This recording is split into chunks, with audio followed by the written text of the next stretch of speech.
Si ano baga si Doc Willie, kagaya ng sakit ko. Hindi, iba sa'yo. Sarcoma. Sarcoma din sa'yo? Oo. Vomiting din ako.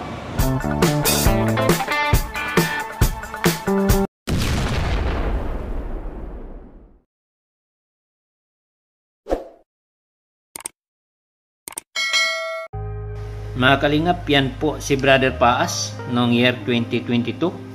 Time na nasa diet kami ni RP Max Vlog. Makita natin kung gaano siya ka-healthy at ka-religious na tao. At di mo akalain na magkaroon siya ng malalang sakit.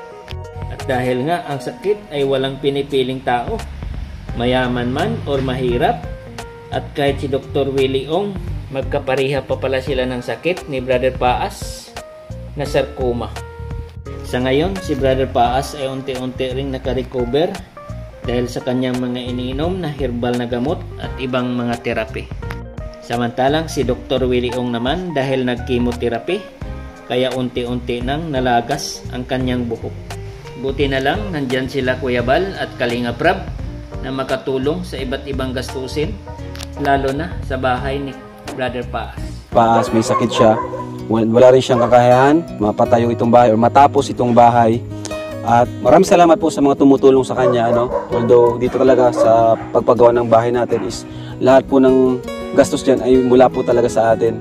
Mula sa aking YouTube channel, sarili kong kita sa YouTube channel ko ay dito po. Yung iba, dito po natin na ginagastos sa mga pabahay. At yun nga po, ngayon gusto ko makita ninyo ang update. At sobrang ganda na po. Galing kami dun sa bahay nyo. At ang ganda na, may bintana na, finish na buong bahay. Kulang na lang yung tiles. Salamat ng marami. Diyos na magpala sa'yo. Kumusta po kayo? Okay na ako. Nakakakain ako, kaya lang medyo kanina nagsama at pakiramdam ko nung uminom ako ng na hindi ako nakakain buong maghapon ngayon. Pero nakaraan, nakakaano po kayo? Pag ako'y umorder ng lomi, lugaw, makakakain ako. Kasi ito, pag may cancer ka daw, parang battle din yan ng sa isip mo. Ay, hindi ako nagpapatalo kasi. Huwag kang magpapatalo. Kasi once na may stress ka, lalong sasama yung pakiramdam niyo po. Si ano baga si Doc Willie, kagaya ng sakit ko. Hindi, iba sa'yo. Sarcoma. Sarcoma din sa'yo? Oo. Vomiting din ako. Pero biyaya ng Diyos, ako nakakakain naman. Saka parang mas malaki yung, sobrang laki nung daw sa kanya eh. Ay, hindi ako naman nag-pray eh. Tsaka umiinom ako ng herbal. Biyaya ng Panginoon, true herbal. Nakaka-recover ako. Kumusta naman, nakakalakad naman po kayo? Oo, minsan lang pagka ako'y nanghihina, nabubuwal ako. Buti naalalayan ako ng anak kong lalaki. Tsaka siguro, kuya ko yan. Ay, kapatid niyo ba? Bulacan, oo. Galing siya ng Bulacan. Hello po.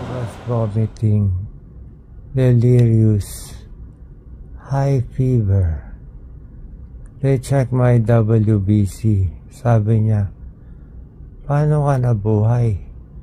Your WBC is 0. My BP was low, 85/60. Dehydrated, sepsis, vasodilation of the artery from possibly E. coli. Ow! Sakit niya. Sakit niya. Sakit ng buko. Sabi nga nila, yung mga may cancer patients, I have sarcoma. Para sa mga doktor, you can use me as your case study din, ha? Okay lang po. Hindi ako magagalit. I will allow it. Use Doc Willie on case study. Ganito yan. My diagnosis is sarcoma. One of the most hardest cancer to treat. It is 16 centimeter by 12 centimeter by 13 centimeter hidden inside my abdomen.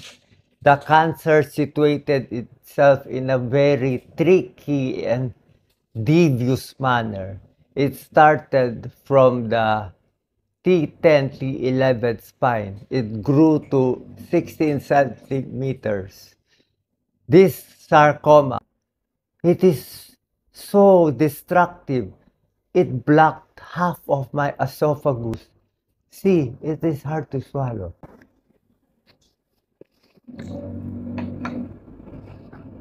Ayaw pumasok.